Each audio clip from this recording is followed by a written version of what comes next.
Senin, terutama brother wakil presiden, bagaimana kita sama-sama yang hadir di sini coba buktikan partisipasinya. Datang ke Mabes Polri jam 11 sebagai pelapor terhadap Joko Widodo. Dalam konteks kilometer 50, menurut struktur ilmu tata negara, dia itu kepala negara juga kepala pemerintahan, di atas Kapolri, di atas Jaksa Agung. Jadi waktu itu Kapolrinya Tito, sehingga atasan Tito itu namanya Joko Widodo. Peristiwa sebesar ini nggak mungkin tahu presiden itu, nggak mungkin, logika struktur itu nggak mungkin. Kenapa nggak pernah disinggung oleh analisis hukum untuk dia harus bisa dimintai tanggung jawab? Inilah saatnya rakyat bangkit, tunjukkan kekuatannya, kebersamaan kita. Sebentar tumbang itu Jokowi, dalam arti asumsi yang tadi dibilang kuat, nggak ada kuatnya dia. Yang lemah itu kita. 2 hari lalu, kemarin lusa, saya diundang Habib Rizik di Megamendung, acara haul 6 syuhada. Ketemu anak korban, Bapak korban Pak Syuhada Aksir. Saya bersama Damai Hari Lubis, Fikri Bareno, ada Zulkarnain, ada Arif Iksan dan istrinya, satu mobil lah.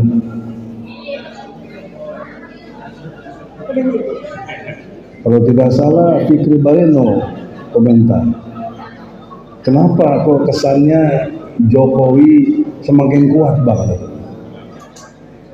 bisa mempengaruhi dan lain sebagainya, sampai hari ini aman-aman saja. Saya jawab waktu itu sebelum sampai ke Megamendung, bukan Jokowi yang kuat, tapi yang lemah adalah kita yang lemah.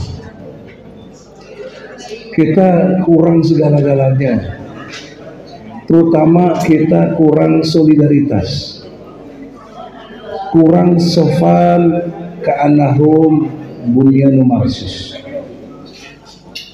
Kita kurang sangka baik di antara kita, terlalu tinggi friksi-friksi di antara kita, terlalu banyak beda pendapat yang tidak perlu. Nah, oleh karena itu fokusnya bagaimana kita jangan memperlemahkan diri kita sendiri, memperlemahkan gerakan kita. Termasuk yang terakhir saya bilang tadi di medsos, ditanya oleh KBA, Egy Sujana Channel, Ani TikTokernya, tampaknya Jokowi juga kuat banget Bang, karena bisa mempengaruhi kurang lebih berdasarkan pertanyaan Ramadan Pohan, ada 16 atau 17 orang di kabinet orang Jokowi. Saya nyatakan lagi analisa saya, bukan Jokowi yang kuat, tapi Prabowo yang lemah. Dia jenderal, dia hari ini presiden, kok bisa ditekan oleh Joko Widodo gitu.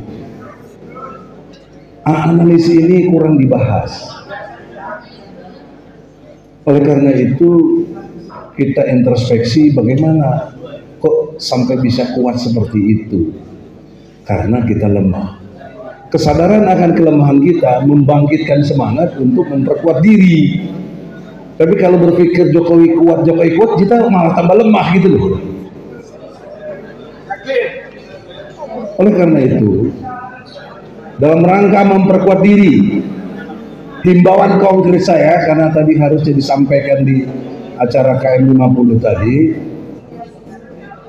hari Senin besok kita buat saja laporan polisi kepada Joko Widodo yang belum pernah dilakukan oleh siapapun, melaporkan mantan presiden ini ke polisi sebagai bentuk adanya tindak pidana. cerita semua tadi, termasuk yang terakhir Munarman, itu kan cerita membuktikan adanya tindak pidana, bahkan termasuk klasifikasi pelanggaran HAM berat. Hukumannya itu hukuman mati. Kan sangat elok kalau kita besok Senin rame-rame, karena ini pidana bukan perdata. Kalau perdata perlu prinsipal. Kalau pidana siapapun menurut pasal 108 KUHP, siang melihat yang mendengar, yang mengetahui adanya tindak pidana boleh melaporkan kejahatannya itu. Maka himbauan kongres saya hari Senin besok, saya dengan TPUA, tim pembela ulama dan aktivis, yang saya ingin pengawas ini, cuma Medi sama DHL juga dengan hormat ke depan sini, Fikri juga. Beliau-beliau inilah tim inti dari TPUA. Siapa lagi yang belum? Rizal, biar nanti sekalian ini komentar. Rizal, Fadilah, Arif juga, Arif di luar YouTuber. Supaya tahu. Nah ini Medi, sahabat saya sudah lama, alumni Jerman, sama-sama di Jerman saya sama beliau. Wie geht's dir? Wah, maksudnya. Jadi sampai hari ini tetap seperjuangan. Dia wakil ketua presiden TPUA. Rustam mana Rustam? Itu lagi Rustam. Rustam. Sama Jul, sini, sekjennya. Sebelah kirinya Medi Damai Hari Lubis, koordinator advokat TPUA. Sebelah kirinya lagi Rizal Fadilah, itu dewan analisis yang kita butuhkan selalu pendapatnya secara hukum di TPUA, insya Allah. Sebelah kanan saya Fikri Bareno, wakil presiden bidang ulama. Jadi kaum ulama dia yang koordinasi. Arif Iksan bidang media pers dan lain sebagainya. Rustam di grassroots jaringan partai. Kita buat sendiri partainya, Partai Rakyat Oposisi Pro. Jadi kerjaannya ganggu keadaan yang ada yang nggak bener ini supaya jadi benar. Sampingnya Zulkarnain sekjennya. Jadi hari Senin, terutama brother wakil presiden, bagaimana kita sama-sama yang hadir di sini coba buktikan partisipasinya. Datang ke Mabes Polri jam 11 sebagai pelapor terhadap Joko Widodo. Dalam konteks kilometer 50, menurut struktur ilmu tata negara, dia itu kepala negara juga kepala pemerintahan, di atas Kapolri, di atas Jaksa Agung. Jadi waktu itu Kapolrinya Tito, saya atasan Tito itu namanya Joko Widodo. Peristiwa sebesar ini nggak mungkin tahu presiden itu, nggak mungkin, logika struktur itu nggak mungkin. Kenapa nggak pernah disinggung oleh analisis hukum untuk dia harus bisa dimintai tanggung jawab? Inilah saatnya rakyat bangkit, tunjukkan kekuatannya, kebersamaan kita. Sebentar tumbang itu Jokowi. Dalam arti asumsi yang tadi dibilang kuat, nggak ada kuatnya dia. Yang lemah itu kita. Prabowo bisa ditekan, yang lemah Prabowo. Kenapa bisa ditekan? Kok presiden jenderal bisa ditekan? Oleh karena itu, tanpa menghina siapapun, hak hukum kita dijamin dari pasal 108 KUHP untuk bisa membuat laporan. Nah, untuk itu teknis operasionalnya, apakah DHL mau kasih pendapat dulu, baru nanti wakil ketua. Silakan. Untuk ini. Ini perintah Presiden TPUA mohon izin nih moderator, kebetulan juga penyelenggara sama saya juga nih, sama seorang ini Bang Haji Medi. Jadi ya mau nggak mau lah, akhirnya saya konsep juga ini sore ini malam tentang, karena kita pengalaman melapor resiko ditolak, kita akan buat pengaduan tertulis, kita masukkan ke bagian umum. Yang penting nanti mungkin Bang Egy ada trik untuk menyampaikan besok Senin, entah diterima entah tidak, alhasil menjadi sebuah aduan yang harusnya diniatkan laporan, yaitu pelaksanaan besok Senin. Demikian kita usahakan, insya Allah saya buat konsepnya malam ini sekaligus panjang lebar, supaya kalau nggak diterima juga bisa buat vokalnya Bang Egy. Soal vokal beliau nggak usah diajarin, kita baru langkah 1, dia langkah 10. Demikian, wassalamualaikum warahmatullahi wabarakatuh. Satu lagi dari wakil ulama.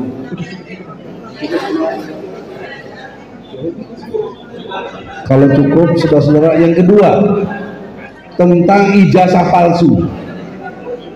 Oh, Pak Sekjen lupa tadi kalian. Sekjen. Aduh, Sekjen. Kenapa baru kalian lagi ngurus orang tua?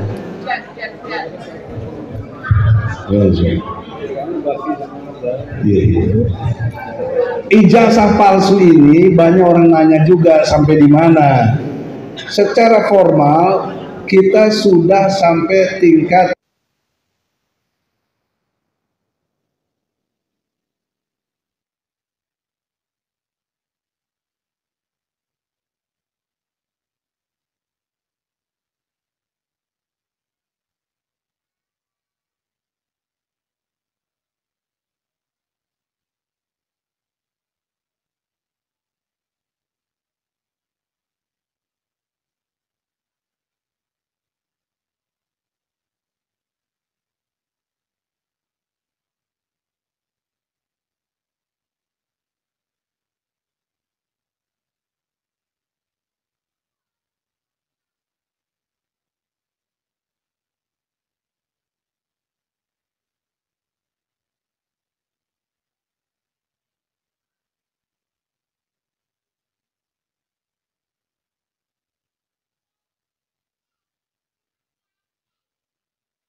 hari ini nih saya masih digantung sampai hari ini. Dari sejak 2019 saya masih tersangka kasus makar hanya gara-gara ngomong people power. Betapa jahatnya rejim itu. Belum ada SP3. Jadi kesempatan saya untuk kalau mau tuntut pidana perdata besar nih, 1 malam 1 triliun. Saya ditahan 41 malam di ruangan yang sangat sempit 1x3. WC di situ semua di situ, aduh, namanya di penjara mana enaknya lah. Tapi kita jalani terus, ya, namanya ruangan tahti, tahanan tikus di Polda Metro itu. Oleh karena itu, saudara, tidak bermaksud mengungkapkan kesedihan, tapi ini peristiwa hukum, bukan politik, yang sudah saya jalani dan masih terzolimi. Ada kiai nasihatin, udahlah Bang, maafkan saja, keadaan begini, nggak boleh ngomong kasar, nggak boleh maki-maki. Kau baca itu surat An-Nisa 148, tidak boleh ngomong buruk, tidak boleh ngomong kasar, memang perintah Allah. Tapi bagi yang dizolimi dipersilahkan oleh Allah. Nah, saya merasa dizolimi, kalian nggak dizolimi, nggak di penjara, saya di penjara. Jadi